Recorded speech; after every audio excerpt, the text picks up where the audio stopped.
É menino ou é menina? Você sabia que é possível a gente verificar o sexo de um paciente quando a gente está fazendo a análise de uma lâmina? Esse é o nosso papo de hoje, vem comigo que hoje é dia de Me Conta Mais.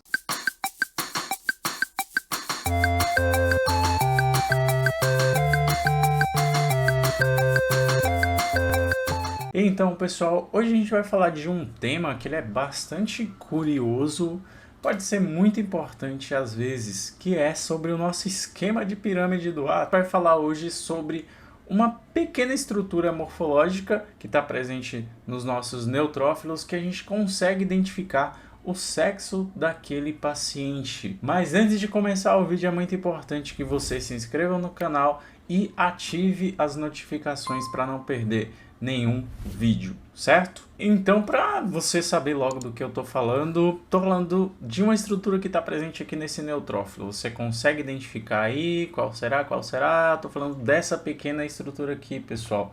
Ela recebe alguns nomes. É conhecida aí como cromatina sexual, corpúsculo de Barr, cromossomo X inativado ou inativo, ou também a gente pode chamar, até um nome mais chique, de drumstick, que traduzindo, é como se fosse aquela baqueta de tambor. E realmente é bastante parecido também com a raquete, certo? A gente até tem outras estruturas também com essa conformação, mas isso aí é tema para um outro vídeo. Então, como é que acontece isso, pessoal?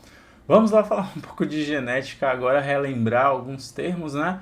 Vocês sabem que, considerando os cromossomos sexuais, as mulheres têm o X e o X, né? E os homens têm o X e o Y. Então, para que esses dois aqui gerem um filho ou uma filha, o que vai acontecer? Cada um vai doar um elemento, digamos assim, né? A mulher só vai poder doar o X e o homem vai poder doar um X e outro Y. Assim a gente vai poder ter um filho do sexo masculino ou do sexo feminino, certo? No entanto, essa característica que a gente está falando aqui dos neutrófilos, ela acontece apenas nas mulheres. E é isso que a gente vai simular aqui, né? A gente tem aqui a doação do X do homem e do X da mulher.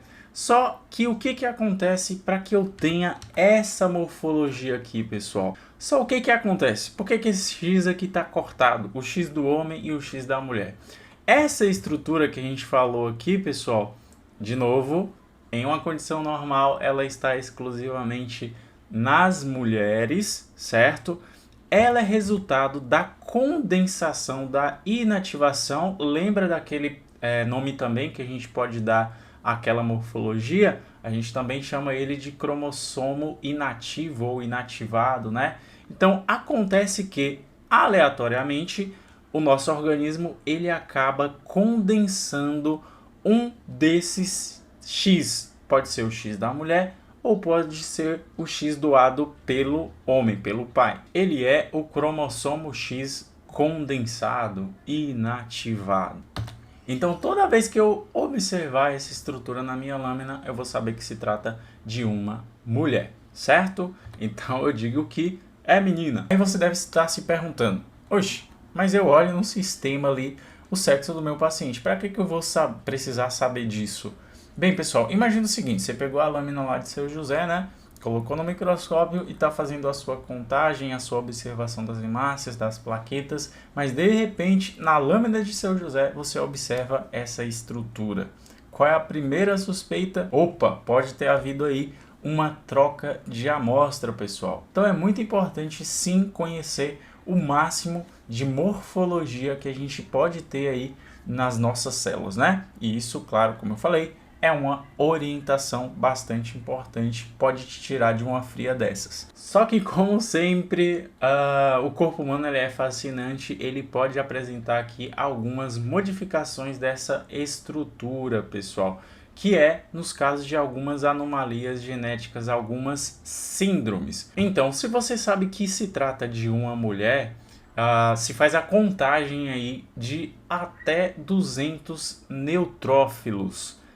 Se dentro desses 200 neutrófilos não for encontrado aí essa morfologia, a cromatina sexual, Há a suspeita que se trata de uma síndrome chamada síndrome de Turner, que é quando a mulher ela tem a falta de um dos X dela. Falta um X, então ela tem no total 45 cromossomos. Então a gente não vê essa estrutura.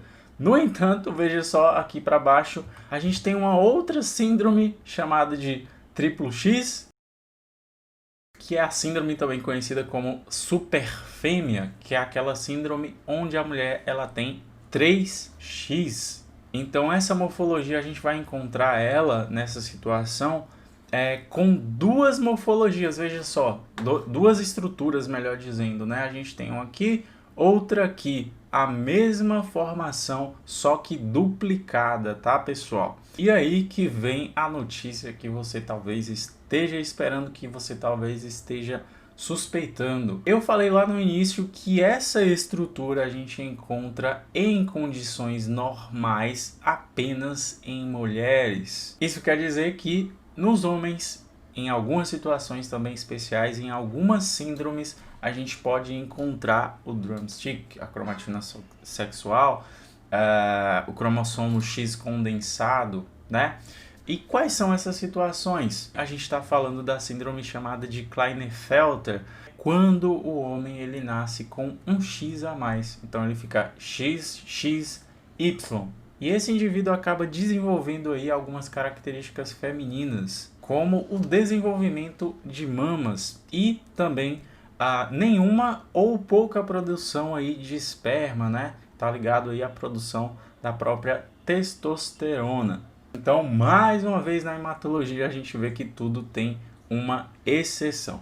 Pois é, então pessoal, esse foi o vídeo de hoje, mas realmente um vídeo de curiosidade, onde a gente tem algumas situações de síndromes genéticas. Espero que você tenha gostado. Se você gostou, muito importante que você deixe o seu like. Também compartilhe esse vídeo para pelo menos um amigo. Se inscreve no canal, ativa as notificações e manda todo o seu dinheiro para mim. Valeu então, um forte abraço, tchau, tchau. A gente tem uma síndrome...